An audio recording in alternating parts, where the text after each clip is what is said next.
Donc lorsque je flingue, c'est toute ma putain de nation qui flingue avec moi. Tu vois ce que je veux dire?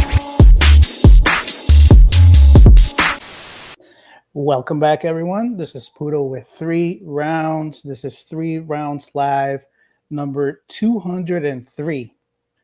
Oof, say that 203 times we've been doing this. Today I'm going solo. Coach Terry is taking care of some sparring.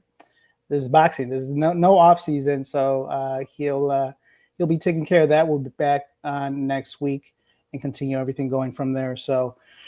Last time out, we were out in Virginia. We're talking to Keon Davis, who is now in the OTC. There's going to be a Canada-U.S. duels happening at the end of the month. So he's going to be out there. Also happening at the OTC, we got the youth team getting ready for their World Championship competition at the end of October. So a lot of things happening in the world of amateur boxing. And today we're going to have a guest. We're going to go all the way to San Antonio, a boxer that competes in the elite division. And without further ado, let's bring the champ in. Hey, champ, how you doing? Good, thank you. How are you? Doing good, doing good. First of all, I appreciate the time you take to talk to us here for a little bit. Like you said, boxing there's always something to do.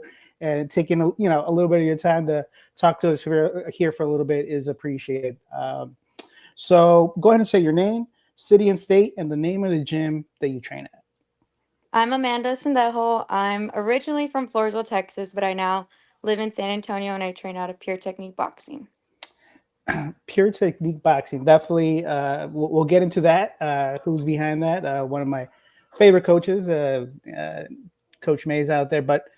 First of all, first question I like to ask everyone is, how do you get involved? How do you get started with boxing? Of course. So I have 2 older brothers. I'm the only girl. So growing up, my eldest brother trained and competed. So I was just little running around the gym, just kind of traveling with them everywhere they went. And then my other brother trained. He didn't compete, but he trained as well. So kind of just grew up in around the sport. My family's big boxing fans. And I think just being a multi-sport athlete, I played basketball, cheer, track, and I've always just been so competitive. So I saw how much effort and time my brother put into it, and I wanted to try it one day. So at the age of 17, I started, and then ever since then, I just fell in love with it. Okay, multi-sport. We get that sometimes where boxers are that's it. Just boxing is the only thing that they've done. But you had the experiences with, multi-teammate, a lot of teammates there versus a solo. How do you think that experience being in those sport environment and training help you in that transition over to boxing? I think it's definitely helped a lot just with being an all-around athlete, but I do think that being in a team sport for the longest time kind of made me want to be in an individual sport, boxing wise, just because there are so many times where like basketball or cheer, like you're just always depending on other people, even if you did like your absolute best. So I think when I had my first fight, I just thought it was so cool how I put in all the work and I was able to just go in there and do my thing, and all I could count on was myself. So I really liked that about boxing, just the individual aspect of it was I love that part. Okay. It's one of those things that, it's on you. You put everything on you. If everything goes good, that's on you. But if everything goes, the other way, you always put it on yourself as well. And we find that common theme, just being able to kind of own up to it. So what were some of your early influences? Like you mentioned your brothers, but as far as boxing and learning the art, the sport, were you watching boxers? Were you just watching boxers in the gym? Like who influenced, who ultimately you are now in the ring?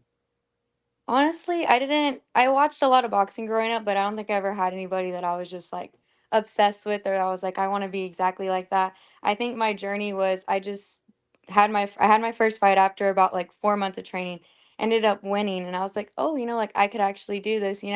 And my timeline's a little off. I competed and stopped just because I was doing other sports in high school and boxing you kind of do have to like give your all.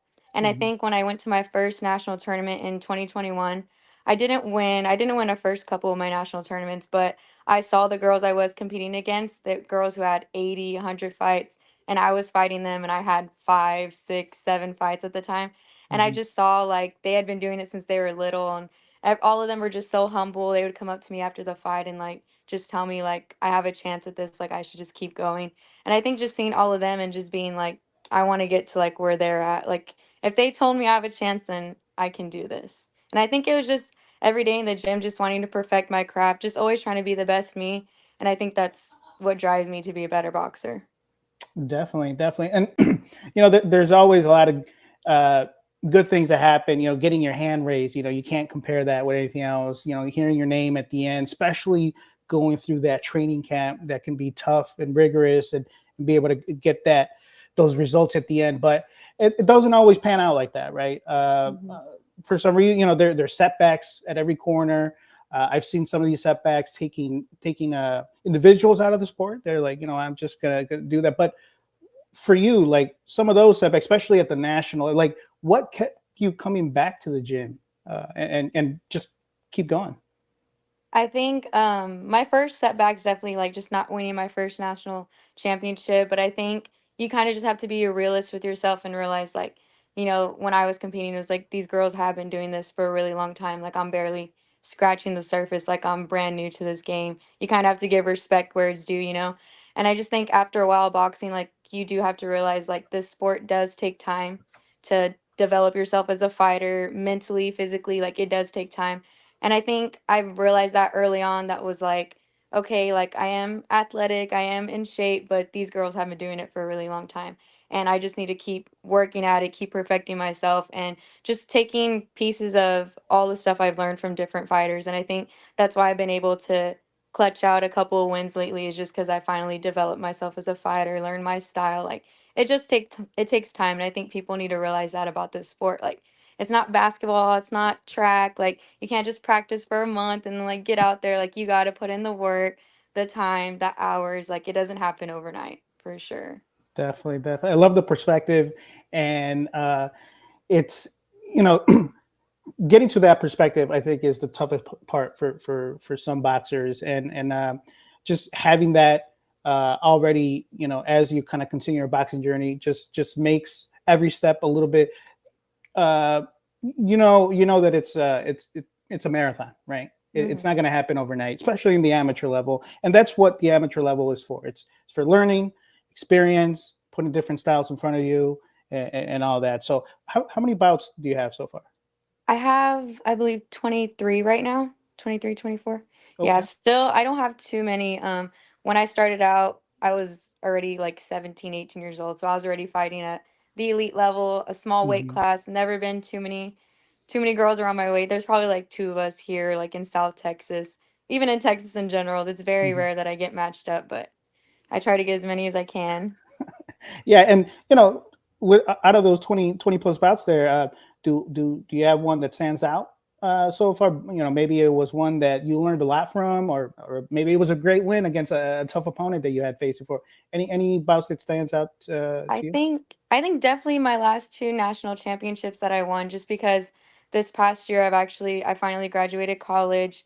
Don't have any like distractions like that no more. So this past year I've been able to actually really lock in on the sport and dedicate all my time towards it. Because in the past, going to college, it was literally books Yeah, before hooks for me. Like if I had to miss training for studying, like I did it, like I had school first. So I think this year, all the fights I've had, especially the last two that I won, I've really been able to like be mentally and physically there at the same time. perfect. That's great. And talking about that aspect of the sport, the mental aspect of the sport, even just physically being ready to go through those ropes. Like let's take it when it's fight night. You're getting your hands wrapped. You're a couple bouts out. Like, how are you getting ready to go through those ropes and be able to execute everything that you've been training those several weeks? I definitely like to be composed more so. I found a way to kind of control I wouldn't say adrenaline, but like your nerves, like to really channel them into more of like a hype feeling. But I really like am able to control myself just by praying. I pray a lot. My coach will stand there while I pray. I'll listen to worship music literally right before I'm getting my hands wrapped and everything. Just kind of really put into perspective that like I put in so much time into this. I've sacrificed a lot. I deserve to be here. Just kind of reaffirming myself and just getting all that mental stuff that could make you doubt yourself, kind of just trying to tuck that under. Because I think that's the biggest part is being able to, those doubts are going to come to your head like, oh, did I do enough? You start worrying about the other person, like I've been there, done that. And it's just, you have to be able to, really push that out and just believe in yourself. Awesome, awesome. Though, uh, that's great and great advice for a lot of the young boxers that are starting now. It really does start mentally. It's a very it's a very mental game because it gets really really tough out there. So, um, tell us about just the training regimen and you said you were balancing school and the sport, which is very difficult, especially when you're going to college level, which is more demanding. So just tell us a little bit about just how that balance and making sure that you're getting in that training, to be able to perform when it's time to compete. Yeah, it was hard at first, to find a balance between it all, but I would schedule my classes 2 days a week, and I did do more than full time. So, average like part time or full time is 4 classes. I was taking like 5 or 6 just so I could, get it out the way. So I would schedule my classes on literally like specific days. So like Mondays and Wednesdays, I would go to class, and I put all my classes back to back so that on Mhm. Tuesdays I could spar, wake up in the morning, run before I go to school, right after school, go train, and then yeah, I would just do all my homework on the weekend. So it was kind of like when I wasn't training, I was at school doing work, and then when I wasn't at school doing work, I was training. But it was the sacrifices that I made to perfect my craft and just keep doing what I wanted to do.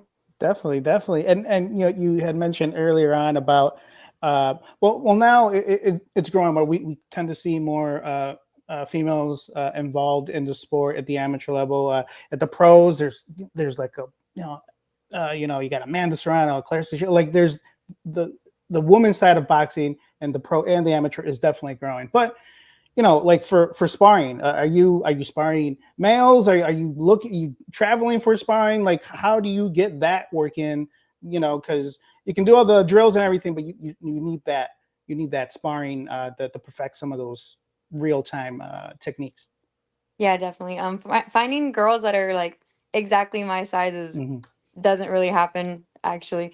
But I'm able to work with a lot of boys, especially boys that are my size. So about like teenage boys, like 16, 17, they'll usually walk around at like what I'm weighing. So I get good work with them. They're way stronger, faster. Like it's perfect work. So usually that'll be like my hard sparring, and then we'll just in-house spar. I think it's more important that you're really focusing on the stuff you need to work on, like your technique and what you need to perfect versus just trying to get hard sparring all the time. That's what my coaches taught me. So that's been working out so far. So I have really good in-house sparring. My coach does the best job that they can, trying to get me to where I need to be before fight comes. Nice, nice. Let's talk about about the gym and the coaches that you're around. You have teammates that travel with you. Like, just take us into the gym and who's out there while you're getting ready and preparing for fights. Yeah, so I'm blessed to have the coaches I have. Our head coach, Jeffrey Mays, 2020 Olympian coach. He's amazing. We focus super a lot on technique, which is great. Coming in, my technique was a little off, the fundamentals. So it was nice to have him really brush that up for me, and it kind of just all started coming together once I fixed a little bit of that. And then my other coach that goes with me a lot everywhere is Rihanna Rios. She's an amazing standout pro, Hmm. WBA champion, and it's nice because sometimes we'll train together, and then she's also my coach, and we really just connect on a different level. And I think that's the best thing you can have as a fighter, someone who cares about you outside of the ring, in the ring. Like it's amazing to have coaches like that. Our gym is fairly new. I think we're going on two Hmm. years in January. So we've had people come and go, but we do have a solid team, people that actually want to get better. And I'm just really blessed to have the coaches I have. Yeah, Rihanna Rios, definitely familiar with her. Coach Mays, like I said, just a bunch of knowledge with the sport, involved with USA Boxing, and now with Pure Technique in his gym there. And I could definitely see especially in the last bout that you compare at the Women's World Championship in Lafayette. You could see some of those technique perfect. You can fight going backwards, little sidestep, the counter. I could see some of those influence already, which is great. Which says good things about you. You're picking up things, you're learning things. The repetitiveness of the sport is something that sticking with you. But for somebody that hasn't seen you compete, you know, can you describe what kind of what's your boxing style? What are you doing in the ring? Like, how would you describe your style for somebody that hasn't seen you compete? What kind of boxer are you? I would definitely say more of like a figure you out and counter you.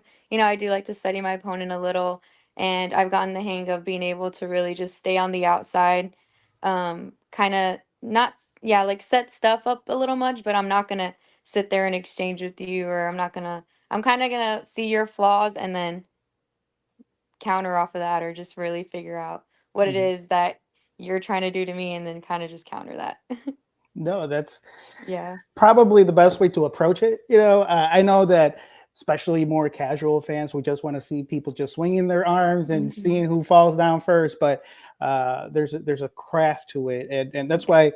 uh, especially in amateur boxing, where knockdowns are not as common, so you have to have technique. You have to be able to know how to box or adapt, to what your opponent is bringing to you. So. Uh, you know, as far as competition, one of the things that we've noticed where we had female boxer here is, they keep on fighting the same opponents, or there's only so many bouts at the nationals. How's your experience when you go to nationals? I'm assuming you're doing a lot of sparring, a lot of things that you can when you're at a setting where the best of the best boxers are there competing.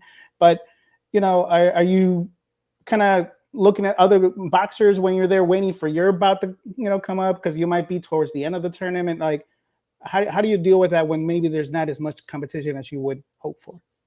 Yeah, so usually I do fight the same there'll at least be one girl there that I've fought multiple times. There's not too many of us, but I do like watching the other females of all the weight divisions, everyone, especially when you get lighter, you throw a little more heavier, you see them do different things, and I think it's just cool to see like how every girl is just so different, especially like their mechanisms, their athleticism. Like it's really cool just to see how everyone adapts to their own style, Mm. and you can learn something from absolutely everybody. And then too, whenever we do have other teammates that go with us, I love to help out in the corner, kind of just give them my 2 cents of just how to stay. I really like to help my teammates with staying calm before the fight, like really help get their mental right. That's probably my favorite part about when I'm not fighting is being there for my teammates in that aspect. Okay, I usually ask this question later towards the end of the interview, but do we see a Coach Amanda in the future? Is that Possibly, possibly. I think it would be. I've always wanted to be a coach, whether it was basketball or track or cheer or something, and I think boxing would be a good route for me eventually. awesome? Far down Awesome. the line, but yes. Yeah, yeah, yeah. No, we got goals. We'll talk about those goals definitely. But it's always good to see boxers, especially boxers that get success at the national level. You're gathering all this knowledge from some excellent coaches and sparring partners and all that stuff. To be able to have that knowledge and give it back to the next generation, I think it's just one of the aspects that just makes this particular sport very, very special. So not pushing you into that, but just keep it in mind. Maybe stick around a little bit. So, real quick, 3 rounds live, number 203. We're talking to Amanda Sendejo out of San Antonio, Texas, or located now there. You're originally from where? I'm sorry. Floresville, Texas. It's a There little you town south of here.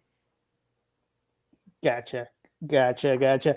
Currently ranked number 3 at 101 and number 3 at 106. So this sport has a lot of big moments that happen. When you win your first national championship, or when you compete at your first national tournament, or whatever. But one of those is when you get ranked, right? Just like you see the ranks comes out, you go on your website, you check it out.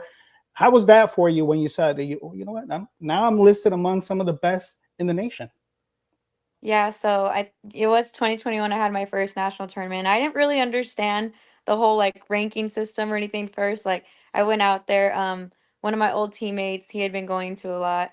And so I went out there with them. My parents went as well, and we kind of just we're like, go in there, do your thing, and like we'll just see what happens, right? So I did really good. I lost, but I did put up a good fight. And then I didn't understand the whole ranking system. And then they sent it and were like, look, like your name's on here. And I was like, what? I was like, that's like so cool. Like I didn't know like that's how it was gonna be, or like now like I'm on the map. And that was literally the words of my coach that was in my corner. He was like, look, like you're on the map now. And ever since then, I was like, I want to stay on the map. There you go. Uh, you always have to have that kind of the edge to you, right? Don't get cocky, but confident, right? It's a Mhm. little there's a line between that. Sometimes it gets a little blurred, but um, be confident in the work that you do put in and be able to just execute there. So I was looking at some of the bouts or boxers that you got competed against, and I see that you competed against uh, Nyosha out of Canada Mhm. twice. So how was that getting a different kind of international style in front of you? That not a lot of boxers get the opportunity to do that. So tell us how that came about, and what do you see on that other that style that maybe you started to pick up or see against other opponents. Yeah, that was an amazing experience. I'm super grateful. They had called me up about, I think it was like 3 weeks out, and had mentioned the fight she had wanted or whatever. And so me and my coach were like, yeah, like let's do it. So we went. She's a really good, talented boxer, super sweet too, very humble. Yeah, I'm blessed to be able to even go out there and do that. Not everyone gets to fight internationally, and it was nice to be on other soil, be around people that had no idea who I was, and just get in there and do my thing. I definitely learned a lot from her. I learned a lot from every fight, but being able to fight her twice, you don't usually get to fight the same person once and then wake up again, do it again. So it was nice to be able to do that and really just really see how someone is in the ring. I did just come off of an injury right before that fight. I think I had like maybe 2 or 3 weeks to prepare for it. So it was kind of like I just threw myself in the ring and was like, let's just go to work. But Yeah, that's always fun too as a boxer, you just get in there, lace up, and do your thing. yeah, But blessed to experience it, and I definitely learned a lot from it. And fighting internationally is amazing. yeah, definitely, definitely. Now, when I just went on your Instagram just to kind of see what you've been up to, see the tournaments and all that stuff, I noticed that you talk about or people in general talk about hard work, dedication, and things this kind of thing that people say about the sport, but sometimes sacrifice has to be tossed in there because this sport comes with a lot of that. And I think you decide to quit, quit your job or move your job and dedicate yourself fully to boxing. That to me says that okay, there is definitely a dedication to this, and you're definitely are jumping in 100% into the sport that demands that. If you want to be at that level, you kind of have to sacrifice some of that. So walk us, take us in your mind on how that all came about, and you know what kind of triggered to make a move that you're essentially investing in yourself and your potential in this sport.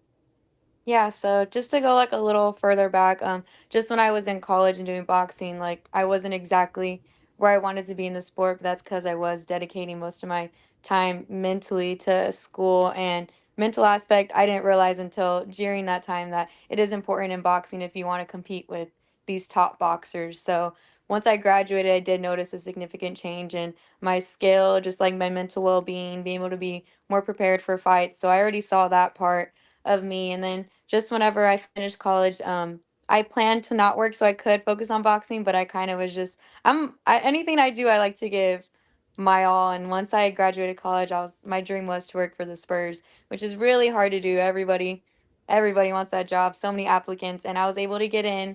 And so I was doing that for a while, and then I realized, I was mentally tired. Like we work game days, everything. So from 10 a.m. till 11 p.m. when the game's over, you're there after the game. I'd wake up, train, especially when it came to fight time. I was just so tired, like on sparring days, on days where I should have been energized and really just focused on fights or camp. Like I was just always drained and tired. Just kind of like you should always be there for practice, like all in. And sometimes I just was mentally checked out, just like just kind of giving whatever I had left. And so recently, before the season started, I already knew how like the season's gonna go because this would have been my second season with the Spurs. I kind of was just like, if this is really, and with other influences around me too, like my parents care about me. Everyone I have amazing people in my life that are like, you have a chance at this, so like, why not take advantage of it? Like it is scary to make those kind of jumps, but when you have people who support you and if you believe in yourself and you've already done so good with balancing two things to myself, I was like, imagine how good I could be if I just put all my eggs in one basket. So I think that's what really drove me to do it. It did take a while to make the decision. It wasn't an Mhm. easy decision, but this is what I love. Sacrificing and all that kind of stuff, like not going out, not partying, not really getting to just do whatever I want to do when I want to do it, not seeing my family all the time. Like that stuff does get to you a little bit sometimes whenever you see the outcome of like winning all the hard work you put in, and then when Mhm. everyone's there for you at the end, it makes it all worth it, and you just kind of have to take that jump. Definitely, definitely, and you absolutely right. It's it could be scary to the people. It's like, man, I'm gonna jump, I'll put everything in this over here, and then make a big transition.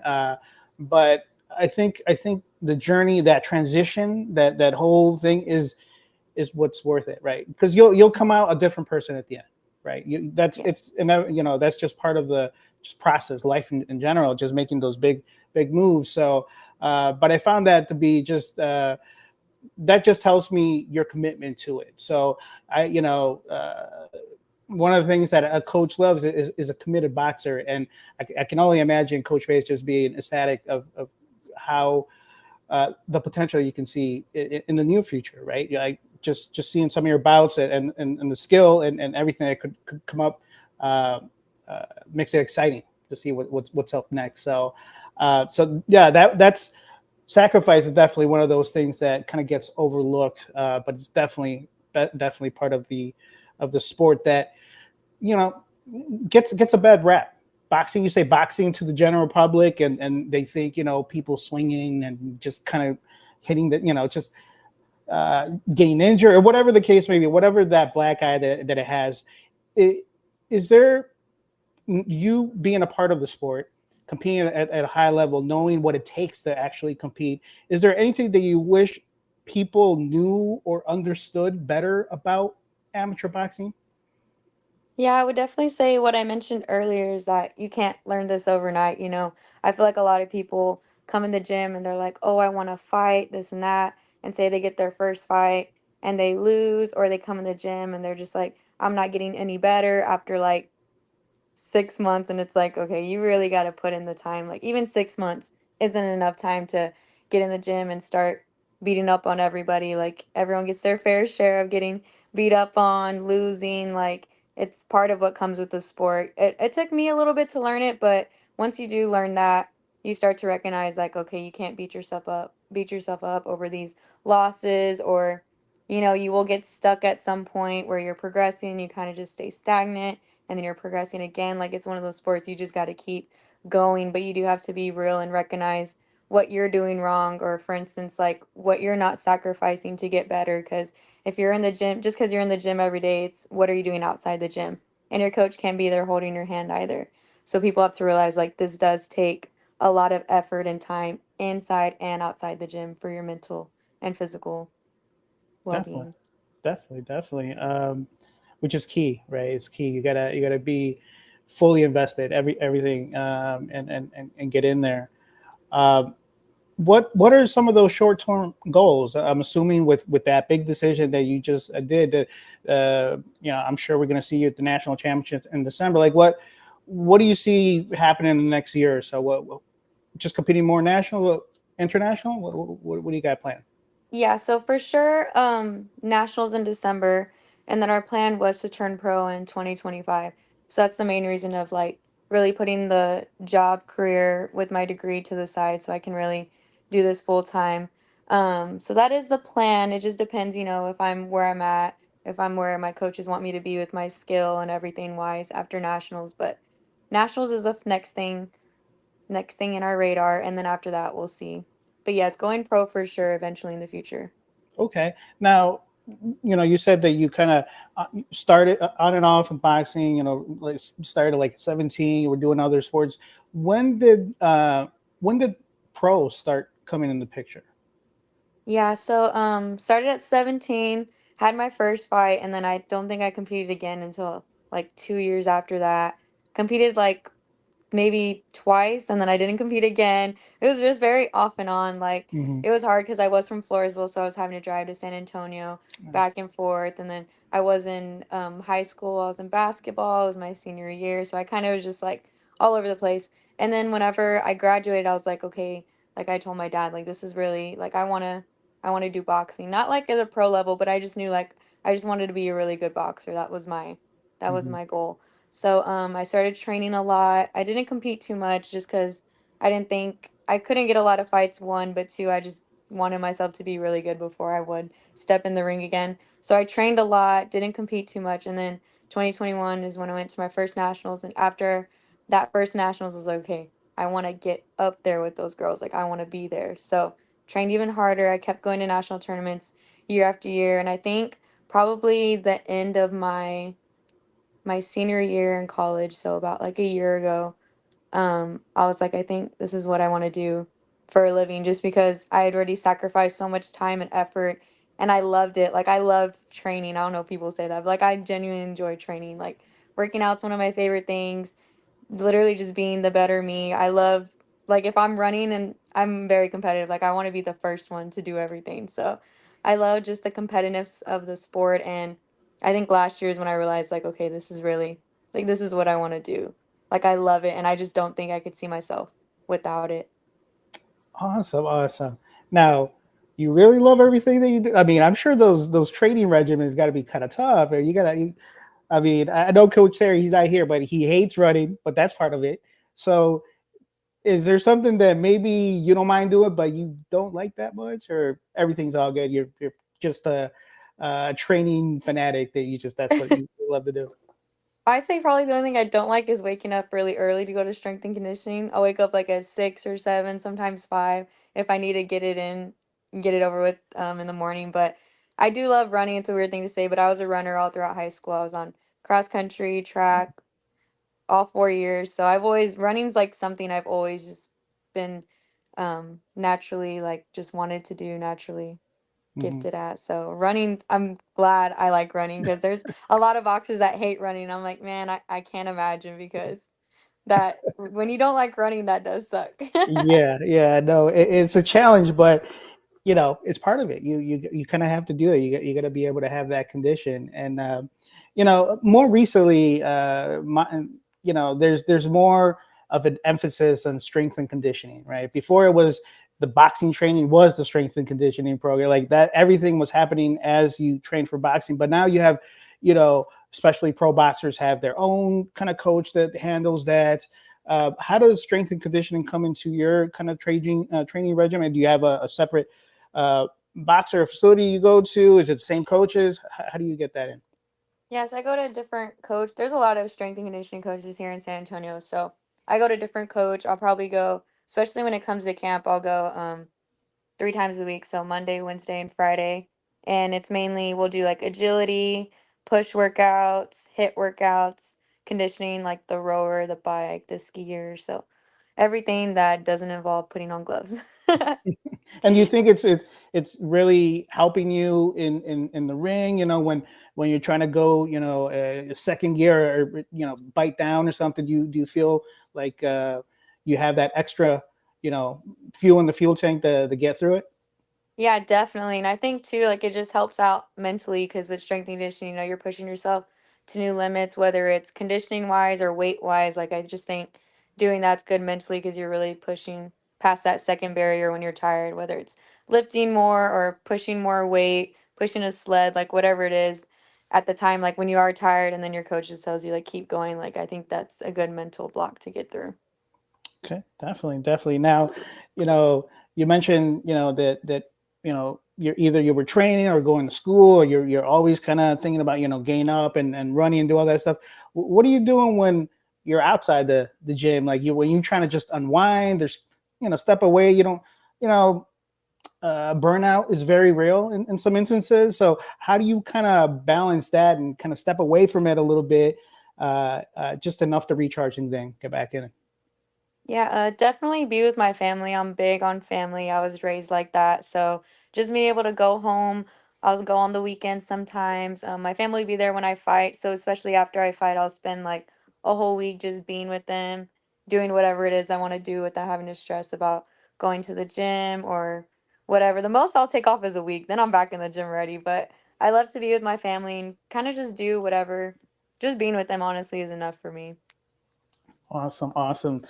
Um, with your experience in the sport so far, especially specifically in the amateur level, what kind of advice do you give somebody who's just starting out as an amateur boxer, regardless of the age or any of that? Anything that maybe you would have wanted to know starting out about the sport that maybe would help you in your journey? I would say to never give up and don't let anyone tell you you can't do it. I feel like I've had a lot of people tell me like to not box, I have a degree or I look a certain way, like I should be doing something else. And I just think it's if you love something, do it and don't be discouraged if you don't get it right away. You know, Nothing can be learned overnight. If you just keep working, put in the hard work and believe in yourself, you can do absolutely anything. Awesome. No, that's perfect. It's uh, that's why I kind of see you eventually being a coach. It seems like you would, give them that push and that kind of self confidence to kind of get them through those struggles. And um, in the ring when it's real time, right? Like you've been training, doing drills and all that stuff, but in the ring, have you had a moment of adversity where, tough opponent, maybe you got hit, real clean and, kind of put you out of sorts a little bit? And if so, how were you able to overcome that? I think I've fought multiple times of just being injured, just not Mm. taking care of stuff properly. I've never been like seriously injured in the sport. Now that I've been in the sport, I was a year ago and it was pretty bad and I didn't really say anything about it. And I just think that's what sets you back. So having to compete with that, those doubts are in your head already when you have like something hurting. You're like, oh, like what if I throw this and it hurts? Or what if this happens and we connect and it hurts? And I just think times like that, like I just like literally tell myself like this is what you're here now. You have to adapt to it and whatever you do just like leave it all in the ring. That's always the thought at the end of the day, just leave it all in the ring and just really lock in and do what you do. There you go. There you go. 3 rounds live, number 203. We're out in San Antonio, Texas, talking to Amanda Sendejo, elite female, currently ranked number 3 at 101 and at 106. And she had mentioned earlier she's going to be competing at the national championships at the end of the year. So we'll be definitely waiting for that. And of late this year, you've been having a great run, had some good wins, good performances. And you know that your time is up in the amateurs pretty soon. You already have some aspirations to make that step over to the next level. In the next couple of tournaments or next couple of bouts, what are you looking to gain that help you as you start kind of making that transition over to the pros?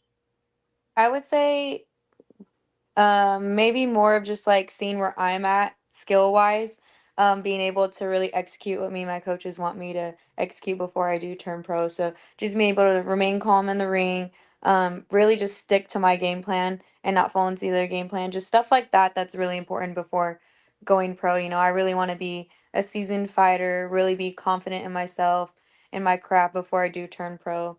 Um, I feel like women do have a little more time in the sport, so I'm really taking advantage of that as an amateur and just really making sure I'm ready and that my team believes I'm ready so that we can all be on the same page and have a good transition. Awesome, awesome. And one of those transition, especially nowadays for this kind of generation now, is this element of social media that was not there before, right? So it's important because it's a business at the end of the day. The pro level is right. It's people got to know who you are. They want to see you compete, buy those tickets. It's really that's the course of it. So how do you plan to use uh, that outlet of social media to be able to connect with fans, follow your journey, but not get tangled too much in the social media, because that's a whole different world on its own. So how are you planning to balance that as you embark in that career? So about probably a year ago is when I realized like, social media does play a big part in people getting to know you, people knowing who you are as an amateur boxer and whatnot. And I always had people that I never posted about my boxing. Like I kind of just had my personal page, but I never like said I was a boxer. I mean, the people who knew me and that are close to me knew of me and knew that I was a fighter and whatnot, but I never just had it out there for the general public or like when I introduced myself to people, like, and we started talking, like, I just didn't tell people I was a boxer. And then recently people were like, dude, like, you need to start posting more that you're a boxer. Like, some people like to watch you, and maybe some people want to watch you, and you just don't know. Like, you need to start like, it's not bragging if you do post about your boxing, like, that's who you are, it's a part of who you are, like, there's no shame in posting. So, recently I think I've been doing a good job at, like, keeping people updated when I fight, posting more about boxing and my life with it, and I've realized, like, it's helped a lot, people can connect me with be like, "Oh, okay, like I saw you at this national tournament, like this is who you are online." So I do see the connection between all that. And I just think being real with your audience and everything, just keeping it real simple, like I just post when I fight. Um I've had the opportunity that people want to like come and shoot pics of me. So it's kind of just like helping others while also getting exposure for yourself. Like there's photographers who are trying to get on the map. So, doing like a collab with them and saying like, hey, like if you want to come and take pics of me, like I'll post your account, this and that. So I think social media is good in the sense that it is good exposure, but you can also help other people out too. So I just think being able to stay grounded, know who you are, and just use it for specific reasons and kind of just stay real. Perfect. No, that's great advice. Uh, just kind of dealing with that, and you know, on the other side of the social media spectrum is the just it's a whole kind of influences anybody thinking that they can come out and box, and the zone has essentially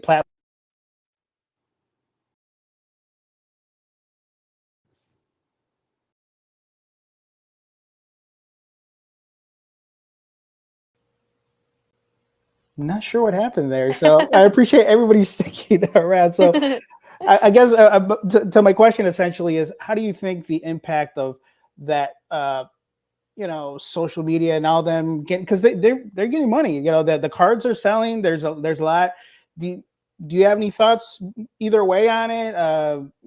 Some people are saying that they're taking a shortcut to getting kind of these big paydays, wait until somebody gets injured. Like, what are your thoughts on the whole social, those influencer type boxers, and how do you think it could impact the sport?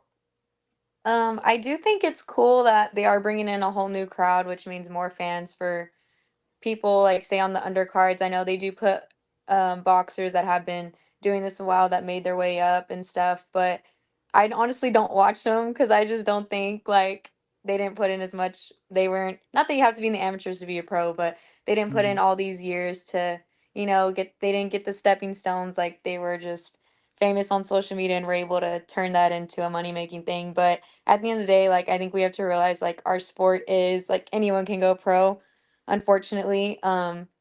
Anyone can go pro. No one can just go and join a basketball team that's a pro league or anything like that. So I think it's kind of given in this kind of space that we have, like you don't have to have any experience. I've had people ask me like, "Oh, so do you have to have a certain amount of fights to go pro, or do you have to rank at a certain thing to go pro?" And I'm like, "No, like you could literally go sign up and go pro if you wanted to right now." So it's unfortunate that that's how it is, but I think we do have to realize that, that is the case, and that's why they're able to do what they do. I think it's cool that they bring in a whole new set of fans because some of them they don't know anything about boxing and they see them and now they're kind of transferred over into our sport, which can use like more fans, more knowledge from others who also don't know the sport. So it's good and bad. It has its pros and cons. I personally don't watch it, but Yeah. I don't either, but I mean, USA Boxing has a partnership with Jake Paul. So right. it's it's here to stay, and I guess time will tell, because I don't know the impacts. I definitely see the positives. I always try to encourage people just to extract some of those things, because what they know how to do is put their name and that stuff in front of people, to the Hmm. masses. So start extracting how that is happening and use it to your advantage, because the skill is something that anybody can enjoy. You see a skilled golfer or a tennis match. You don't have to know the sport, but you can see skill being put on display, and that's something that you can kind of hook them in with. But some of these strategies they are using are definitely working. So we got to get some of that money to these boxers that put all that work to.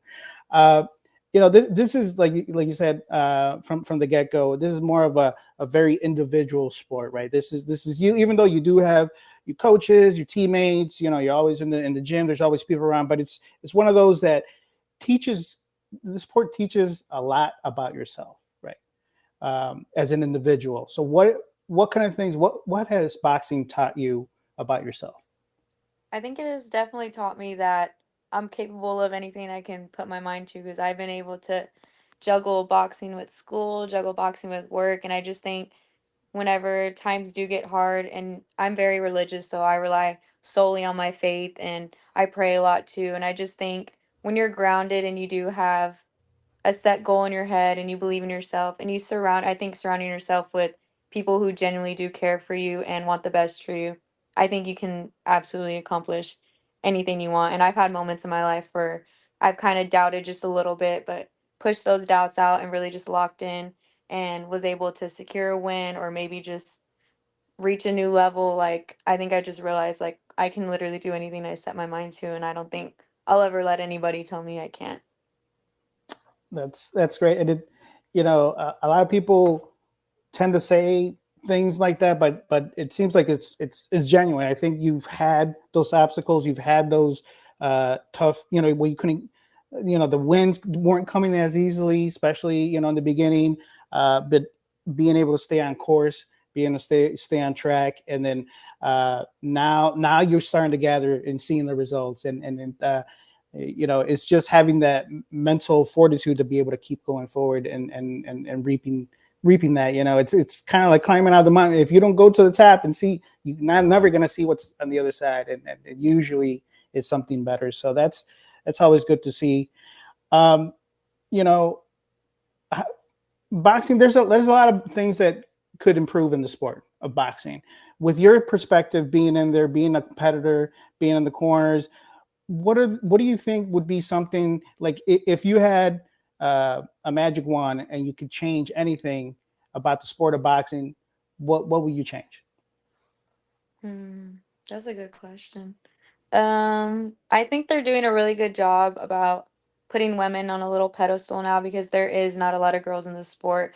And I think it is important to not just to be like women everything, but I think it is cool because women aren't really taken so seriously in this sport. And I think they're doing a really good job about showcasing us, really putting us on the map and just saying like girls belong in this just as much as guys do because you see a women on TV, pro, amateur, whatever, and people who don't, know too much about the sport already saying like, "Oh, like this is nothing. Like I don't want to watch this. Like bring the guys out." And then now you have girls that are in there rocking people, like showcasing that we're just as good as guys. Our skills there. We're there mentally, physically. We put in just as much work, if not more. And I think if anything that would be the change, but they're doing a really good job about that, I think, on the pro level and amateur level. And that's one thing that I think is amazing right now in this generation. Awesome, awesome. As we start kind of gathering some of the final questions here, one of the aspects that uh, only if you are a participant in the sport in some capacity, you want to know that you kind of have to be a little bit of a road warrior. You have to travel. So these tournaments are, hours away if you're driving or flying, but some of those things can open itself to have some good, interesting experiences, positive experiences. Any, as you kind of start kind of going to your end of your amateur career, do you have any memory that stands for you? What are those things that you're going to take away from just your amateur journey that you had?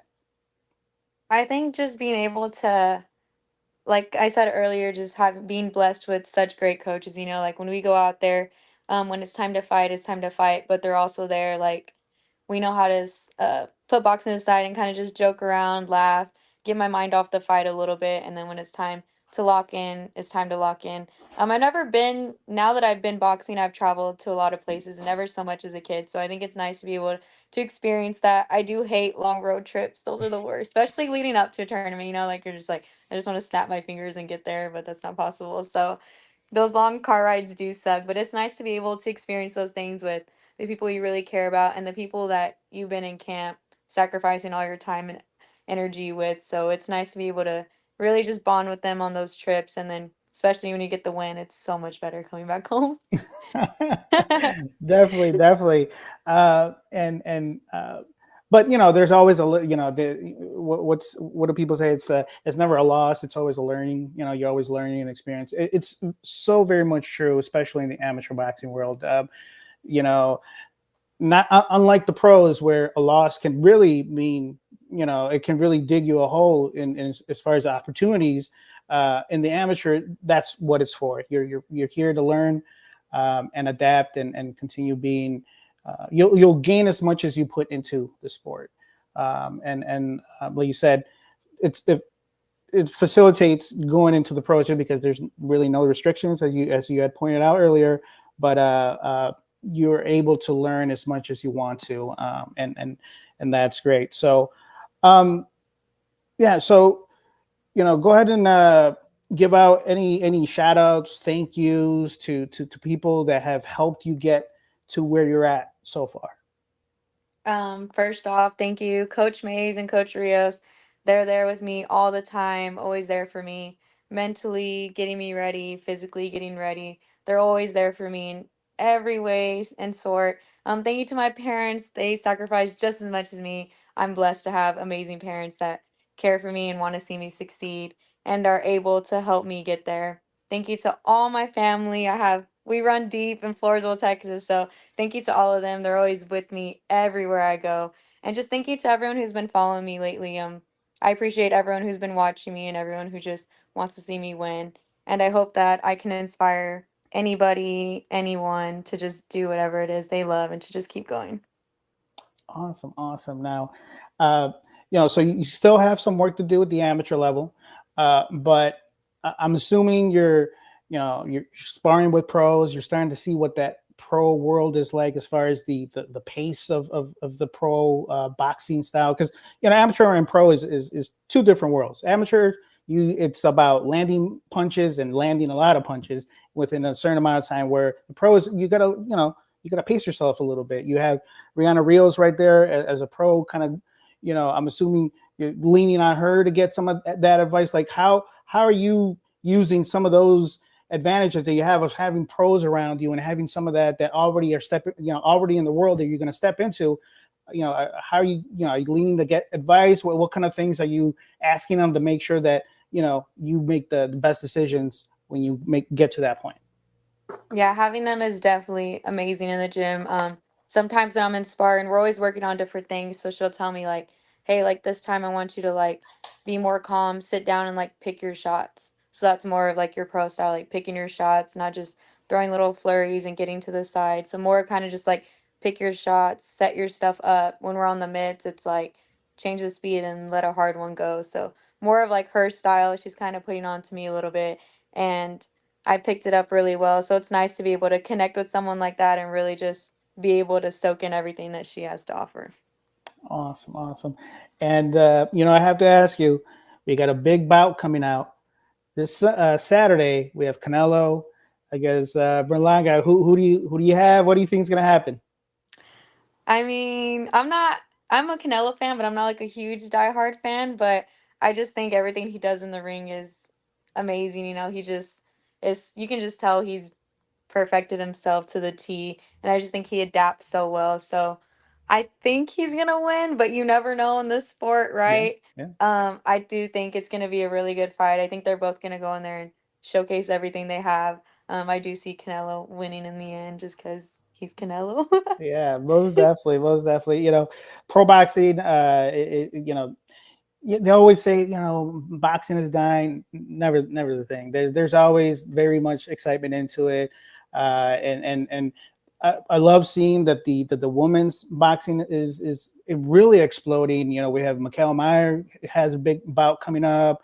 We had Amanda Serrano, Katie Taylor. We have a lot of that happening, and just recently with the Olympics. By the way, did you see any of the Olympics? Did you kind of keep up with Team USA or any of the international boxers out there? Yeah, I watched the ones that I could, but yeah, I do keep up with them, and I would make like see who won, who lost, who was still in. I kept up as much as I could. Definitely. So we know that the usually after the Olympics we have that cycle where they're starting to go pro. So we're having this exodus of just people going pro. So I'm excited to see a lot of these elite amateur female boxers get into that pro level because it's going to be very exciting. And then we're going to have you along those ranks as well. So it's going to be exciting to see your journey down the road. And talking about that, how can people follow you? How can they keep up with what you're doing? Social media. I know you're on Instagram, but where else can Mhm. they follow you? I'm Amanda Sendejo on Facebook, Instagram, same, just my name on everything. I post all my recent stuff. I try to, and I'm always, if you reach out to me, I'm always there to give any advice or help. Awesome, awesome. Well, that's all the questions I got. Unless you have something I didn't touch on, it seems from the conversation, your answers, the work ethic is there, the perspective of how to navigate the sport is there, and it sounds like you have a great team around you. Those are just great ingredients to propel you to where you want to go. But and having that mental toughness that it shows that you do have. And you don't have a lot of wear and tear. It's not like you have 150 plus bouts in the amateur, 20 plus bouts. So, I'm excited to see what happens. You've been in there with some tough boxers, it'll be exciting to see what you do in that next level. So, but first, you got the national championships coming up. You're going to be competing at 106. Is that where you're going to be at? Yes, 106, correct. Okay, perfect. Sounds good. Well, that's all I got. Shout out to Coach May. Shout out to mom and dad for you say that right. You having a good support system like that, and your back is there's no comparison. So it's always nice because I'm sure when you come back home, you get those wins. You love sharing it with them. I'm sure they're pouring all that back into you and Yes. just feeding off that. So next week we're going to be out in Washington. We're going to talk to a youth boxer doing her thing. But as of that, that's all we got. 3 Rounds Live. This is a podcast solely dedicated to amateur boxing. Amanda, I appreciate the time. I'll make sure to post the interview up to anybody that didn't see it from the beginning, so you guys can check out some of the answers. See who Amanda is and what she's done in her journey and what she expects to do in the future. So, with that being said, you have a good night. See you guys next week. Take it easy. Thank you. Bye bye.